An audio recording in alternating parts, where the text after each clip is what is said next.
So, hi, Brandon. Thank you so much for agreeing to do this with us on this journey. I really Yes, and thank you. Yeah. So, Brandon, I really got interested. I watched your wonderful presentation at the Stoa. I think it was a really, I think it was a meta-analysis of all the different ways in which people are framing problems. So it's also taking into account the meta problem and the meta solution approaches, and then also looking at how they can be applied. Can you share a little bit in terms of, I know that people will be, and I'll be putting it out in the notes that they can go and visit that presentation. But quickly, if you can summarize some of those early things, and why did you even go there? Yeah, I think that there are these people, these organizations that are trying to address these problems in one way or another. And I'm seeing similarities, I'm seeing differences, and I'm trying to make sense of it. I'm trying to understand what's going on, Now, for my own sake, just for my own intelligibility, I started putting together a little chart, little graphs and diagrams, and I found that apparently it hasn't been done before. And, I just started showing it to people, like, would you like to review this? And I showed it to Peter Lindbergh of the Stoa, and he invited me on the show to give that presentation. And among the many organizations and movements that are mentioned there, a lot of them are kind of this new next generation thinking. They're integrative. They're somehow integrating different threads of thought across time and space.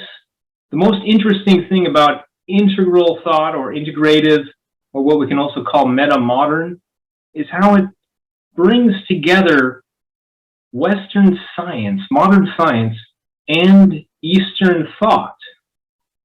It brings together thought from ancient times, from medieval, early modern, and very recently created contemporary thought, the bleeding edge of this. It's all coming together. These threads are coming together. There is some truth to all of this. There's plenty of amazing and brilliant ideas, very, very useful ideas for mindfulness, for embodiment, and authenticity that come out of Eastern thought from even ancient times in your country, India, and being able to leverage that and integrate that with science. So that's what I was doing with this with this graphic. Is I was seeing, okay, what are these among these that want to do this integration, this next generation thought? How is it that they do that?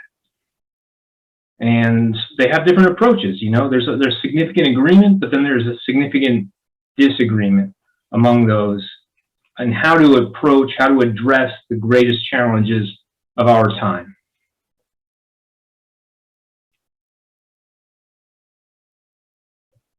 I'm sorry, I can't hear you. I think you're muted.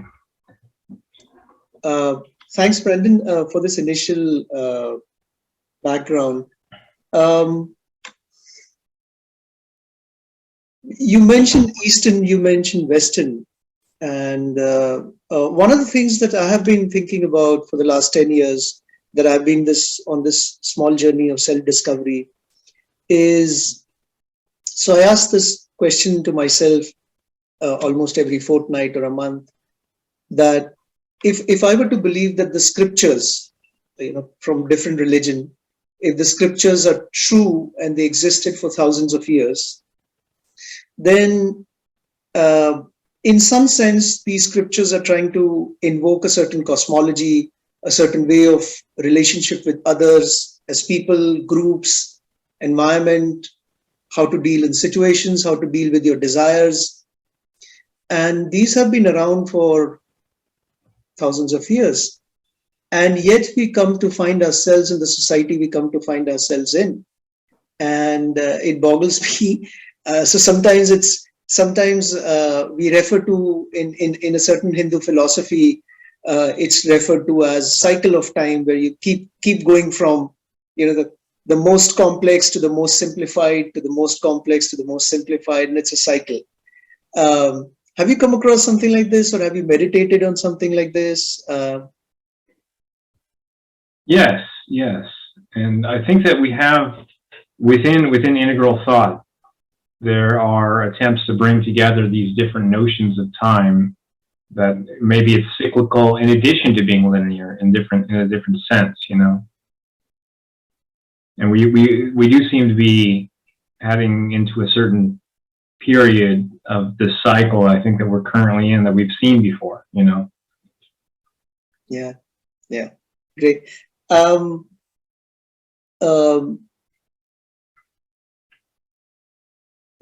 You mentioned that there are agreements and disagreements that you found in different groups that are trying to pursue their own framing of the problem and the solution. If I were to just step back and if I look out in the world and I try to conceptualize the world, I see, let's say there is an interest, there is the interest groups, and there are the cause groups. I mean, in some loose sense of the term, so people pursuing their interest areas, their motivations, which are slightly different, and people who are committed to certain cause. And even within that, given the existing paradigm, places where people are not even aware of the ideas that you're working with, or some of the other fellow human beings that you covered are working with. Even despite of that, we find within the interest groups and the cause group, there is the competition between the interest and the cause. There's the competition between the different interest groups, different cause groups. Now, those collaborations and competitions are giving rise to the world that we are in right now. And in comes these meta-modern ideas, or these different groups that you've studied and ideas you've studied. I know it's a difficult question, but can we go in this difficult area of how do you see this panning out? Because there's so much happening here in terms of resources, attention, energy, expectations, sunk cost, and then there are these things they're trying to assert themselves, and amongst them they're differing as well. I don't know whether I'm sounding sense. Is it making any sense or not? Well, yeah. So anytime I think you're trying to describe, the complexity, you can try to convey that, with broad brush strokes, as you're doing here. So we're talking about, this is the distinction between complicated and complex. You are probably familiar, and to the viewers out there, the distinction. Yeah, I'll let you. All right. So yeah. So like, for example, something complicated, there's a lot of moving parts, but anything, I think, one way of framing it is to say that any part can be understood and the whole can be understood, and as perhaps a car engine, quite complicated, isn't it? And but it can be repaired, it can be taken apart, it can be optimized. You can understand how the whole system works. Now, complex, our society that we're living in, the economy, the ecosystem, and the entire sociocultural fabric is so complex that it's actually beyond anybody's understanding. There is no way of modeling it. There is really actually no way for us to optimize it. We can take some interventions, and I think we should, but we shouldn't have the hubris that we can understand the whole thing or engineer the whole thing. And I think that's kind of what you're getting at here, is that there are these movements going on to try to improve the situation, and then there are other movements going on that are a part of some sort of status quo, and they're reacting against each other. So how is it that what to make of this, And some people have theorized that some next generation movement could act as a certain kind of attractor.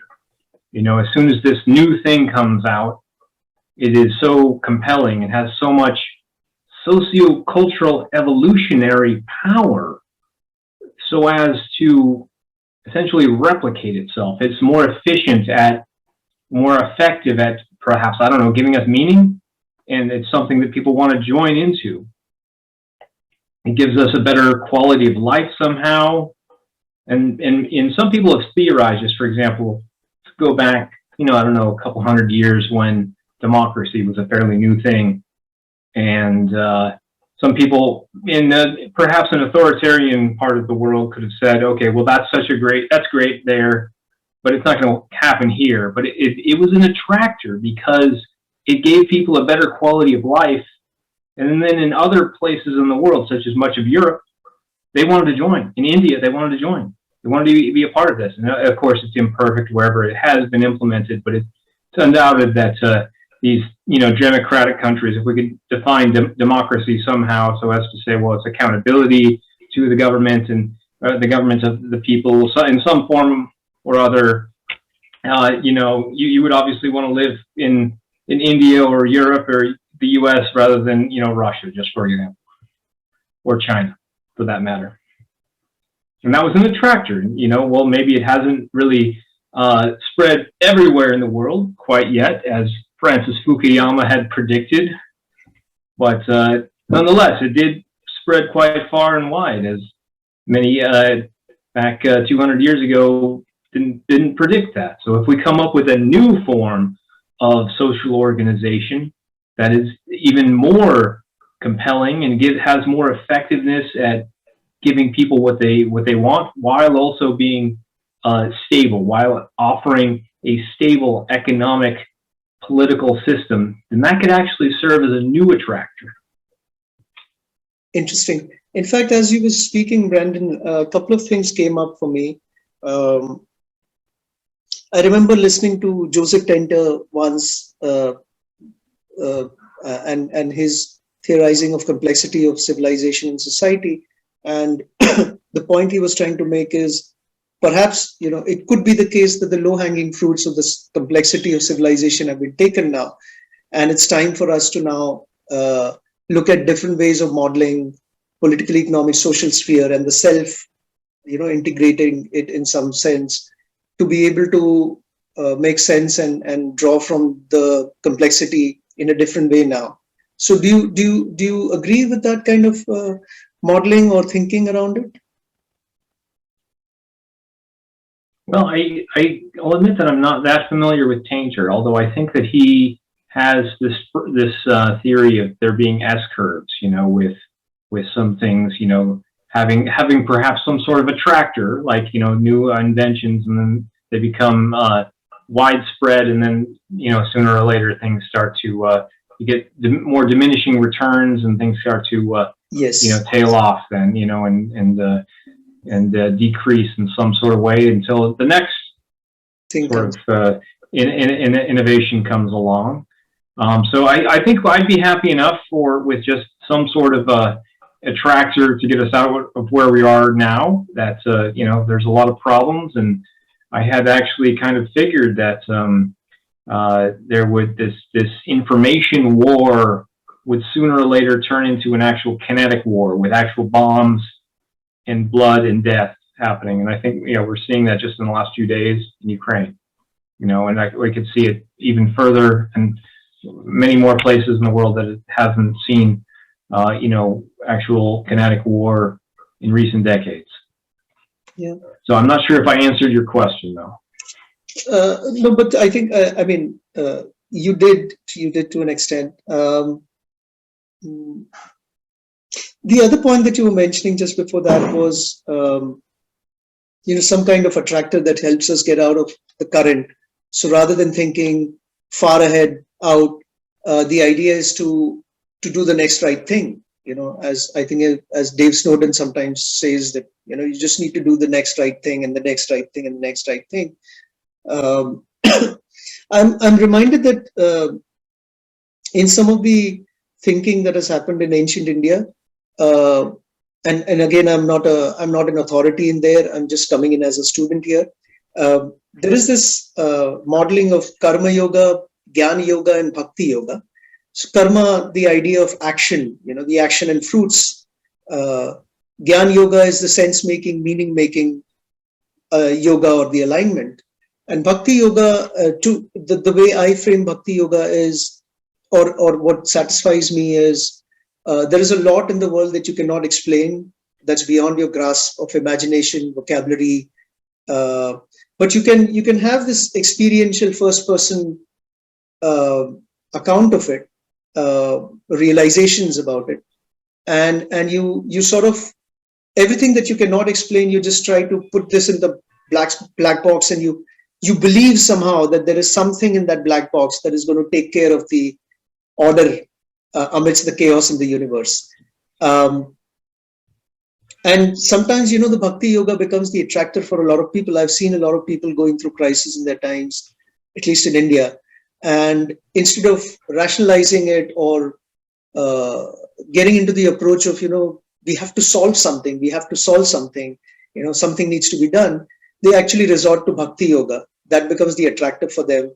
And once they download that attractor, they have a very different kind of the way they go through their day and weeks and life. So I don't know whether some of these conversations may not have questions, but you can chime in if something comes up for you, Brandon. Well, I think that there's this process of taking a step back and thinking, and then coming up with a better plan or better ideas, and reassessing, and then putting that into action somehow, and then from there reassessing periodically. So I think that covers each of those three yogas that you're referring to: the karma, the bhakti, and the Gyan yoga. Yeah. And so that's in fact one of the things that we're with this idea, of this comparing the approaches. It's not intended to be so disembodied. It's intended to be able to be cognizant of where other people have already thought of things, and also how they may not be aware that they're covering similar ground. You can come up with novel ways of integrating that. And maybe if we do that, maybe if we recognize this landscape and find new connection patterns, and then we can actually put that into practice on the ground, and in some cases literally get our hands dirty, and actually work, with these communities, with these approaches, theory into practice, and then practice then into theory, that cycle. It is a challenge. One of the biggest challenges probably is that, there's always a special jargon for every one of these approaches. Some of them are more based on, community development. Some are more based on agriculture or somehow regenerative open spaces, and some are more based on institutions, things at the political or economic higher level. There's always a jargon, there's always a language that makes sense in that context. So how do you translate that then? How do you recognize this? That there are these people end up talking about similar things using different language. You and I are talking English, right? Both speaking English right now, but there's so many dimensions of language that are not accessible to us unless we're actually there. You've probably heard many times people speaking English but not understanding what they're actually saying, because it's in the context of some specialized jargon. So that is a challenge. That is something that we're working to overcome. We're working to make some progress there through these sort of dialogues. And I think one of the things that really does help is to have a core map of embodiment. Ultimately, everything comes from that and derives, so you can always find those anchor points. Interesting. Um,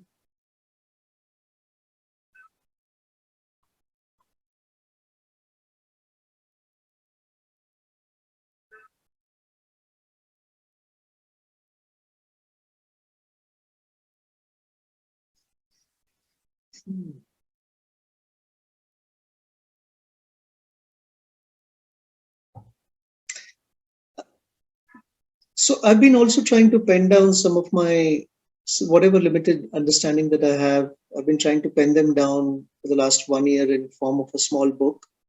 And there is this particular thing that have stayed with me, which I call as the psychosocial Savanna. I think there was a Savanna long back. If we believe in one form of evolutionary theory, then we came out of there and we started occupying different habitats, different tribes, trying their own ways of, having interrelationship, interhabiting spaces.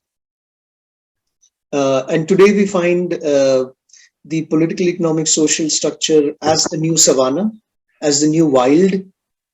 It's generating its own wild. And I see that, what the work that you're doing and the people that you cover are all trying to now have a new relationship with this new wild in some sense. And again, they come from different spaces. So maybe they're not geographically dense. These people don't belong to a geographically dense place, but they are maybe value dense. Maybe they're commitment dense. And then I see this wild being tamed at different places in different ways, and it might give emergence to something new. Would you agree with something like that? Yes. In fact, I see this happening, these ideas flourishing, and a lot of these people, so many new ideas, and it's getting, it is like, this new wild, although it hasn't found a ground in our social fabric that deeply yet, but it could start to do that, especially when things stop making sense to people, when things start to break down. That could actually cause even bigger problems, because these next generation thought, these very complex ideas, I don't know if I need to say the word complex there.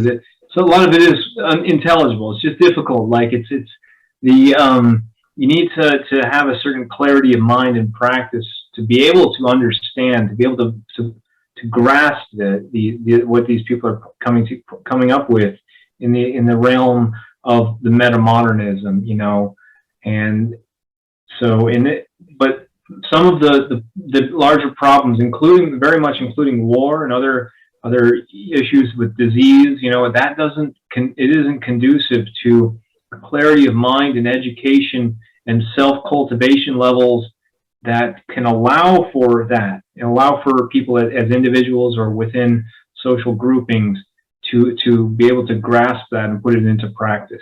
So it's a little bit of a race against time here.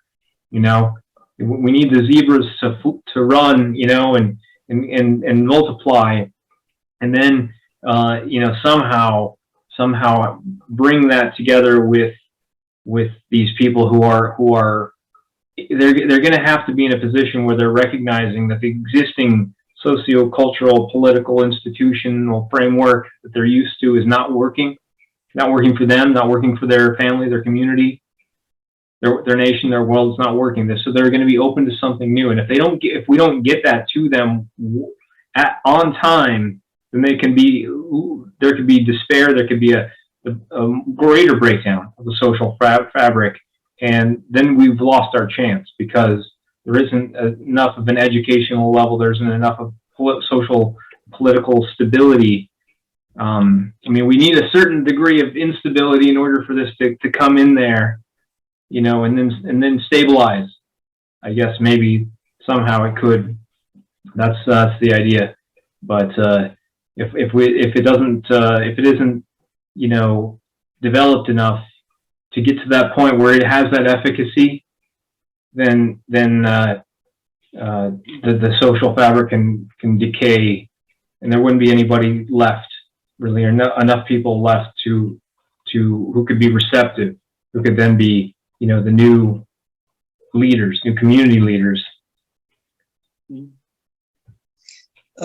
When you mention this race against time, I believe you're also integrating some of the thinking behind this by people like Tristan Harris or Daniel Schmachtenberger, where they're talking about the exponential tech and the kind of disruption it could cause, and we may not have the time on our hand. Am I right about that? Yes, and in fact, I wasn't when I said what I did, I didn't specifically have that in mind, but that definitely applies just as well. I think what I was thinking about would be limited resources for people who live in densely populated cities, and there's people from different ethnic groups, and they need to get along with each other, and if there's disruptions in some resources, then they could start just fighting against each other, but then all the while, we have people addicted to their technology that then in turn is serving as the new social fabric. That is having a greater impact, greater control over the population than the government does in some cases. And that becomes more and more intelligent, more and more capable of capturing your mind, So it is a race against time in that regard as well. Yeah. What are some of the credible pushback that you see? So some of the people might want to caricature this as false pessimism. What are some of the good arguments you've heard in favor of this, or maybe against this? Well, yeah, you're right. With some people would say things are okay. We just need a further and deeper implementation of that which has got humanity to this point, because centuries ago, or just 100 years ago, people were much more poor almost everywhere. Rampant diseases, lower education, lower quality of life. So why don't we just use that which got us to this point, which is the neoliberalism, the embrace of science and reason and corporatocracy, let's just have more of that, right?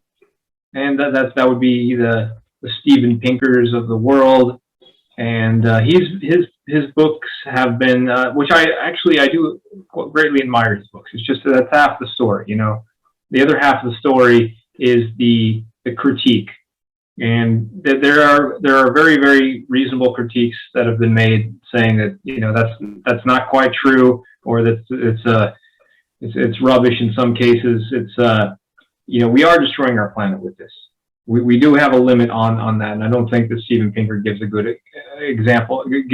The so-called techno-optimists or rational optimists have solutions that would allow us to recognize that, because our political systems are only further enabling the destruction of our biosphere upon which our life depends, and we need to figure that out.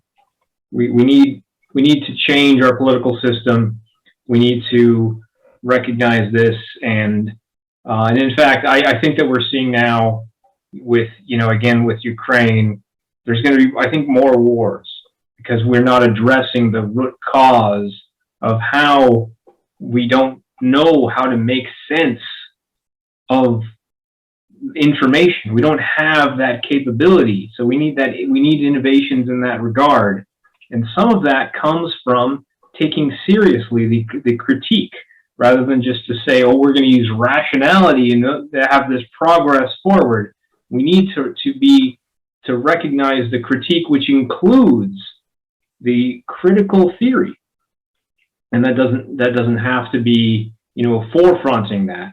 There are different forms of critical theory, and this has become actually a bad word in some circles, the so-called critical race theory. I'm not saying that I don't think I quite agree with the forefronting of race or obsessing over it. But critical theory in general, one way of defining it, I'm probably going to have a, not really the most sophisticated definition, but it's the recognition that you could actually be wrong. There are you might think that you're being perfectly rational, but you have some unconscious drives and desires or blind spots or biases, and you need other people to help you sort that out. And so Pinker, in fact, he didn't like critical theory. I have his book here, Enlightenment Now. So the idea is that we need a new enlightenment, Enlightenment 2.0, and that's I'm tipping my hand a little bit, where I put together that table and the diagram, and tipping my hand a little bit to say I do agree with this Enlightenment 2.0, which has baked into it not only the rationality, but also this recognition of the so-called postmodern critique or critical theory, and finding a way of reintegrating beyond that, and also bringing together the Western Enlightenment with the Eastern Enlightenment. Interesting. The assertion against, I think different thinkers and different human beings on the planet have written in their times commentary for and against whatever they see in terms of the social order, the political order, and we find traces of them in terms of fiction or non-fiction. And there have been movements in the past as well, from 60s and 70s also there were certain movements. Are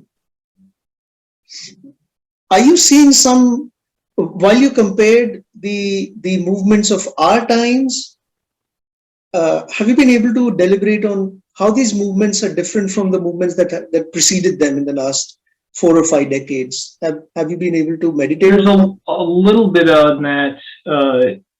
I was trying to understand this as well, listening to, for example, Fritjof Capra, who I did mention in that document I put together, his so-called yin-yang systems of, that's one way of considering what he is doing, trying to embrace Chinese philosophy and ecology, and to understand where we could go, how we can address, the greatest challenges of what was his time originally back in the 60s and the 70s. He was putting this together. He was warning us, in fact, of without the term meta-crisis being in parlance at the time, he was warning us about similar sort of things, and it was a little bit ahead of his time, and that was part of where solutions are put forward, and then you need to go back to the drawing board and reassess. So more recently there are other formulations of similar solution spaces on that, and so then we have other ways of addressing problems that were put forth some decades ago as well. I'll have to say that I think that something that from that era, most of them are just not quite as integrative as I would like. For something so complicated, you need to understand not only the outer world but also the inner world, and this interconnection. And that doesn't necessarily mean that we're going to be dualist. And in fact, I don't subscribe to this Cartesian dualism, but these are just different epistemic channels that we need to take seriously.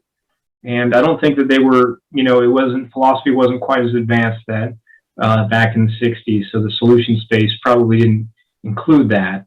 But with the advent of integral theory and metamodernism, I think now we have far more, diverse and effective solution spaces that somehow do integrate this objective and subjective epistemic channels, and taking those seriously in their own right.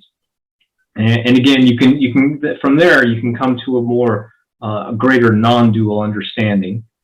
So the mere fact that I'm recognizing that those those epistemic channels doesn't necessarily mean that I'm going to commit to some sort of Cartesian duality or you know. Right.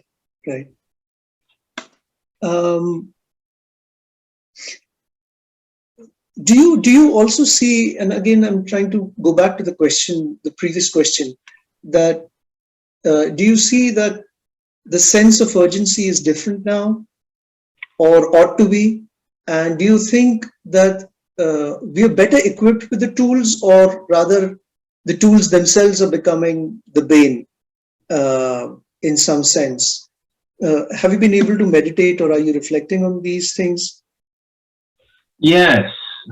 So first, you asked, I think, 3 questions there, and just to get back to what was the first one you asked? The sense of urgency. Is the urgency greater? And I think it is. Yes, I can sense that much more, that people are recognizing this. It's become even more in pop culture. This is how you can kind of see it disseminating, and there being a greater awakening of this. With, just for example, you have the movie that came out a few weeks ago called Don't Look Up. Yeah. And they're recognizing these different problems that are happening. It's not just the main one, the most obvious, this comet, which symbolizes the climate change impending disaster here, but also weaving in the interconnection with the political, the sense-making space, the confusion, the lack of urgency. The tech. So I think that, this movie comes out and it helps people understand that greater at a deeper level, So people like Greta Thunberg, you have other people, activists making clear, certain things, and then we can recognize that our entire institutional framework does need it to be greatly reassessed. It is a little bit frustrating, I'll admit, that when a lot of times when I talk about issues with people, and they seem to be just insistent on assessing that within the certain framework, I think that just in my country, we need to reassess the framework itself, rather than just assume as a given that this constitution that we have, and et cetera, has to be a certain way, and that the solution space has to be within that, because you'll never get anywhere. I mean, the Constitution was a solution to a problem from 250 years ago here in the U.S. that they didn't need a constitution to establish that in the first place. They just established it. So that tells me, well, we could, if we wanted to, we could create a new constitution. I don't know. And in your country, India, I'm not sure how things are going. There sounds like there are some greater political challenges, and could things be reassessed at that more fundamental level? Yeah, I think this polarization, the gaming the system, is extremely heightened and very dirty now, and I think it's across economic sphere, social sphere. How people are trying to game to become influencers, or get the vote banks, or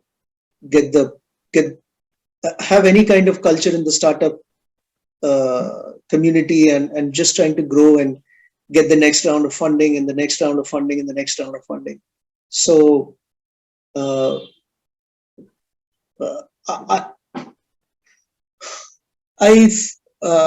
I feel that sometimes, and again, coming from the Indian ancient space, you do have these different approaches. One approach talking about the great political commentator 2,000 years back or 3,000 years back, called the Chanakya, who wrote something called as the Arthashaastra, which was essentially a treatise on a political treatise, one of the first earliest political treatises.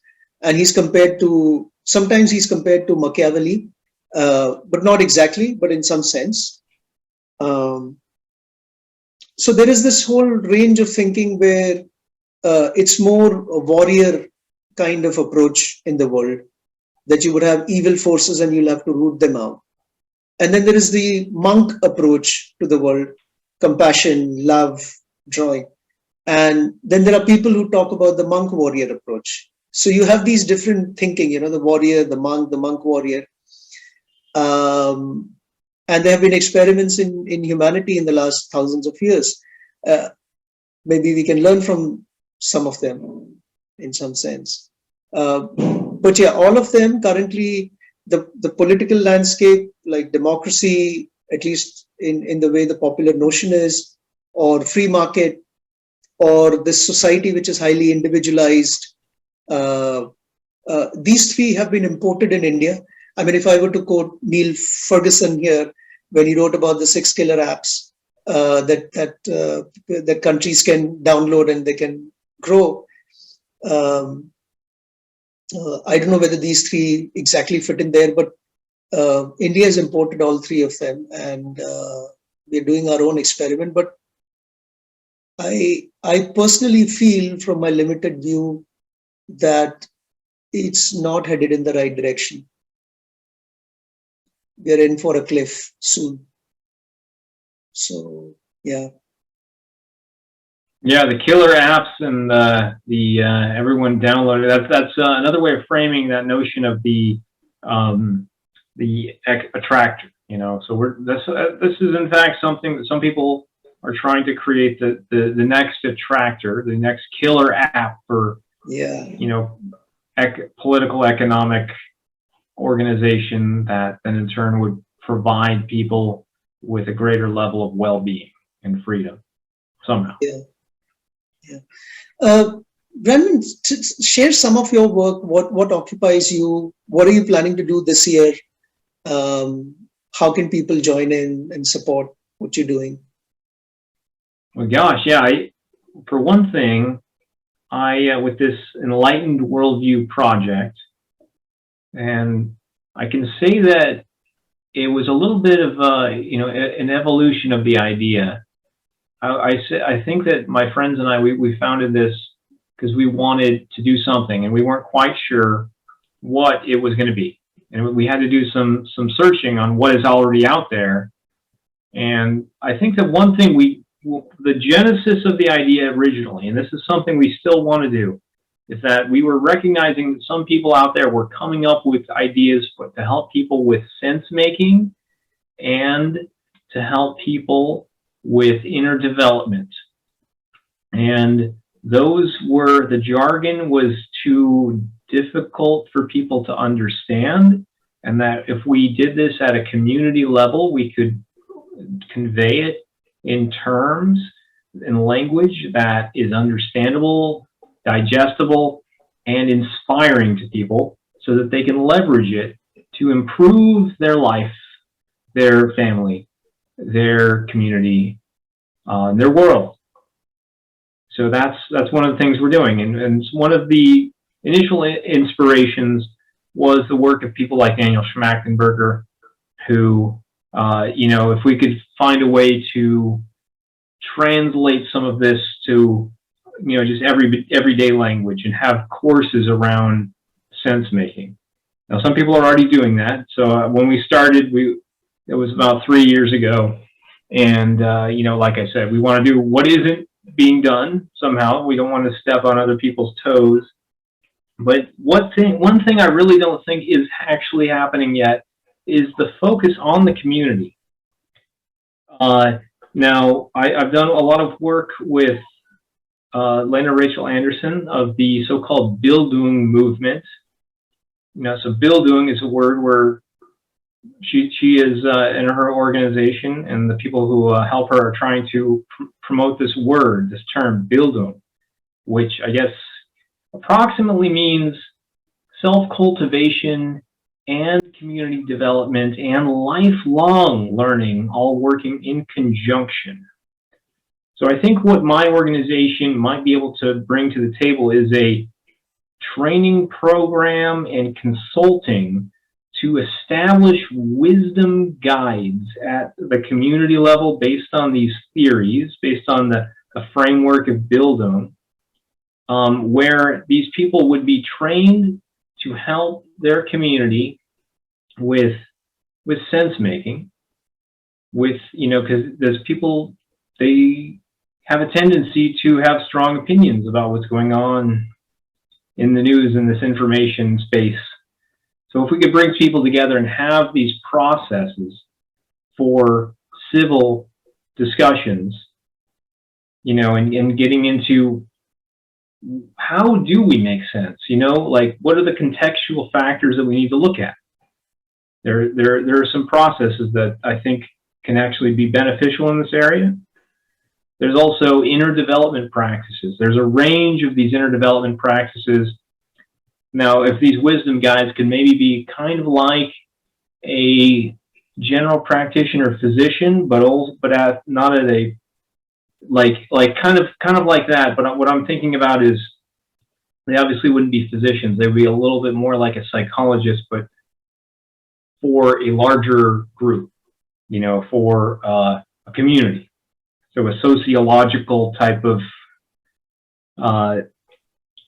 practitioner, a lot like what a pastor is intended to do, but with the decline of, at least I'd say in my country, the U.S., Christian pastors used to have a lot more credibility within their community. Now it's fragmented, and there's lots of people really just don't believe in that.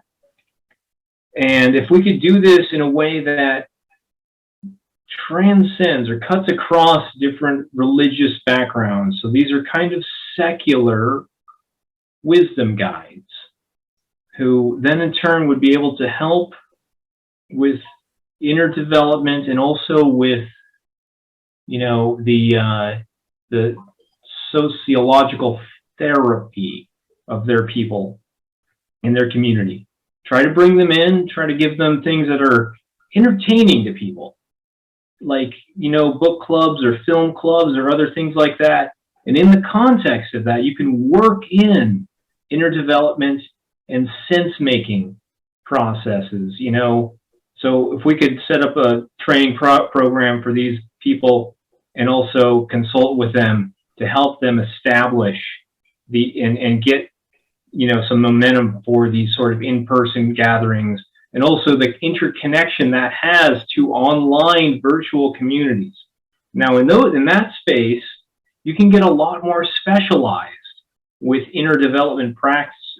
There are people out there who will do that, of various kinds, anything from circling, authentic relating, et cetera, et cetera. There's a lot of these, meditative yoga practices that, what I'm thinking is that the wisdom guide could be just familiar with a range of practices. You wouldn't expect any one person to be an expert at all of this, but then they would be able to offer referrals to those who are online, So in person, I think that's the core, the ground of interpersonal interaction, is that we are in the same room with each other and we're doing things together.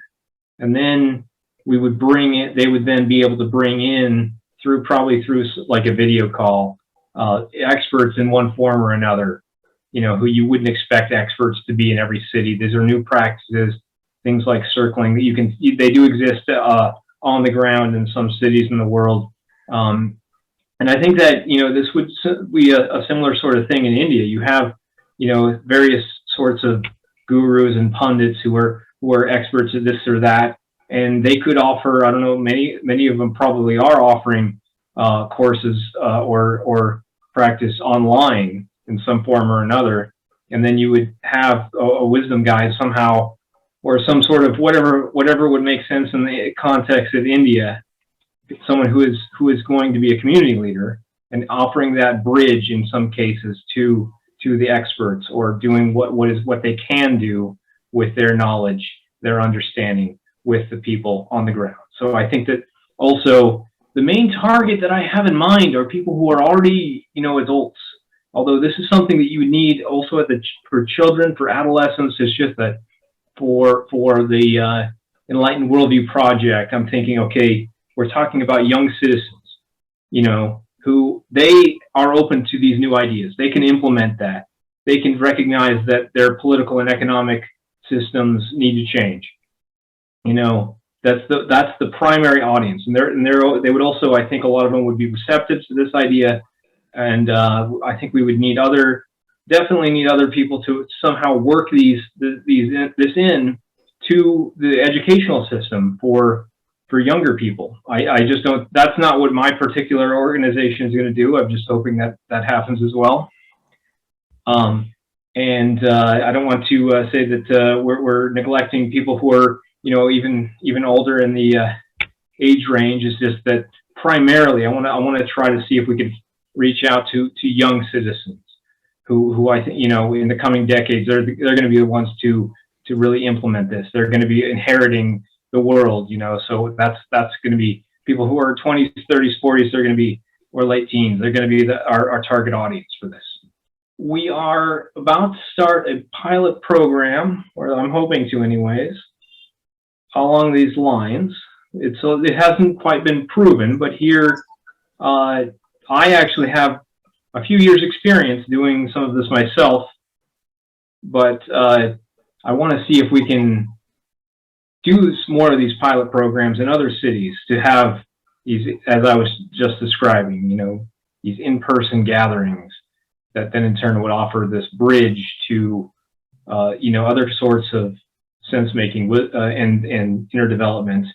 And this could also be woven together with democratization programs, people who are trying to get better, you know, democratic systems, or to give people a sense of liberation somehow in their lives, and also to give them somehow find a way to give them meaning in their life. You know, there are other people who would specialize in that a little more so, those who are, you know, on the spiritual side of things. But this practice that I have in mind would maybe offer some sort of a bridge to that as well. Interesting, Brandon. Actually, a lot of things came up as you were speaking, and maybe I'll just share one after another. The first thing, yes, I totally am with you when you mentioned that such roles, the general practitioner that you have in mind, it's such a nice way of framing it. It's an interesting choice of taxonomy. And you mentioned about the pastor who would play a particular kind of role to hold the community together, to be the guiding light or counsel or, you know, sounding board. And I think in the last few decades we've seen the erosion of trust in people who were otherwise considered noble. One is the religious priests, or, you know, people who were these. And then you had doctors and you had teachers. I think all these three professions have undergone huge hammer for various reasons and various forces. The other thing that I gathered from what you were saying is, yes, you're right when you refer that India has a lot of gurus right now. And it's wrong on my part to paint everything that they do with one stroke. But I see two moves happening there.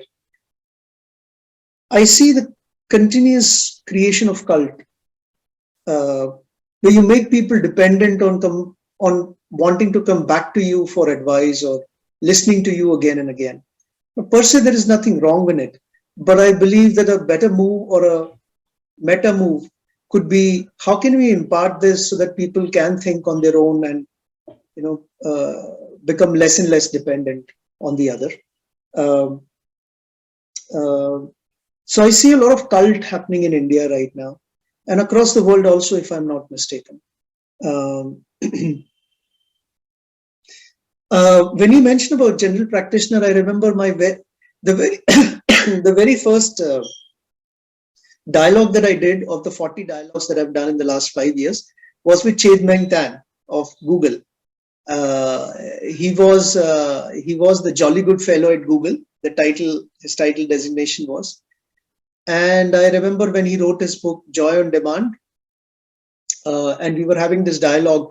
he had this idea of rent a monk, where you get a monk and that monk is there in your community. And of course, I mean, it is done slightly more jokingly, the idea, but the idea was you need to have such people around so that you can have a council, sounding board, guiding light, kind of thing.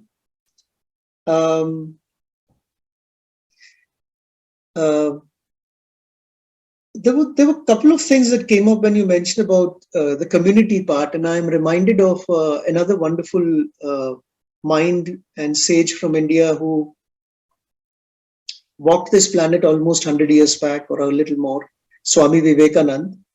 And I remember towards the end of his life, he passed away too early, 38, the age of 38. But towards the end of his life, he wrote a few things. And one of the things that he lamented in his life was the absence of what he called as Satshakti and Sangatan. So Satshakti is your own conviction, your deep conviction in something which is right, and you are committed to foster it throughout your life. The second was interesting. He called it the Sangha, which is the development of community.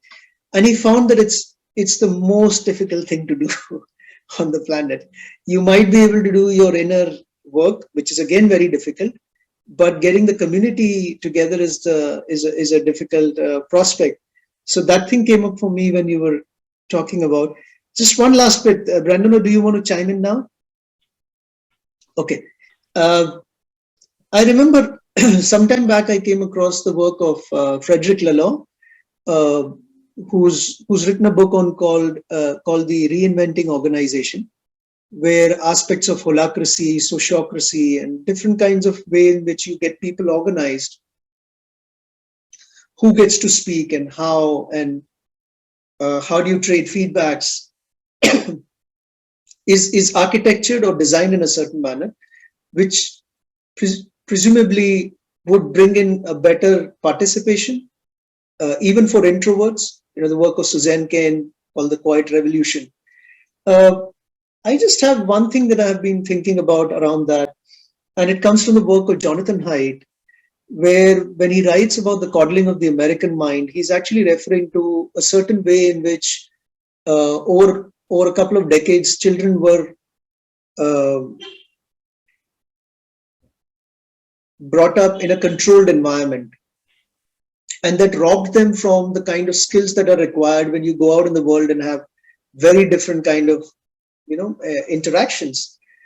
Do you see that creation of communities where a certain kind of decorum or civilized exchange happens?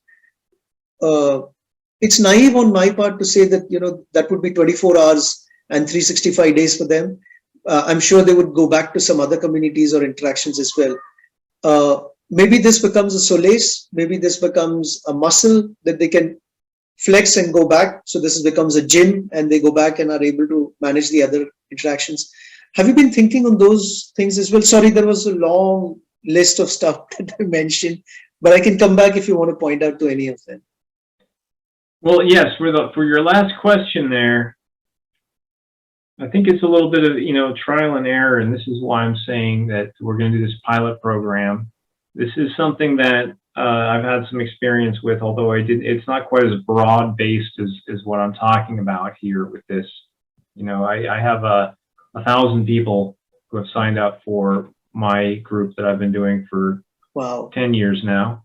Well, Wow. it's not that they all come up out in person quite regularly. In fact, during the pandemic, we were pretty dormant. But at any given event, we've been doing this weekly for several years, as I said, and maybe 15 people come out per event, and it's not quite as based on as broadly as this community development. Although I'd like to see if we can figure that out.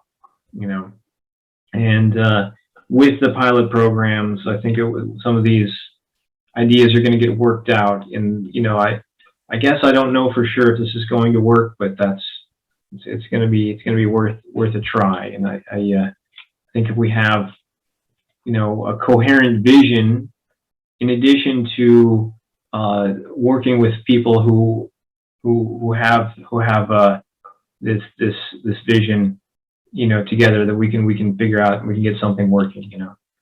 Yeah.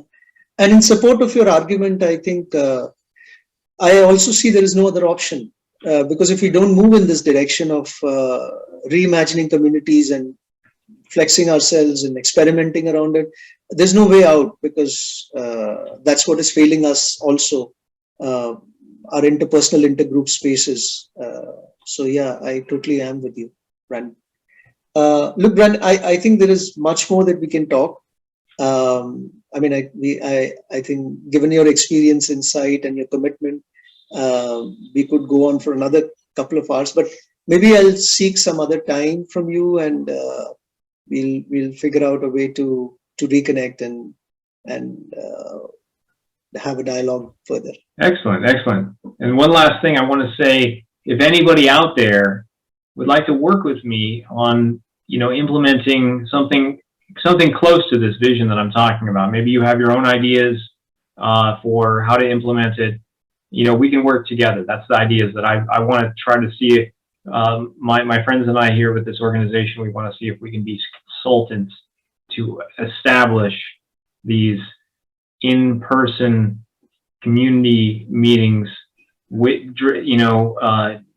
and this guide practice, then in turn would have that bridge to the inner development and sense-making experts that are out there online. So those are in our contemporary world. I think those are both important.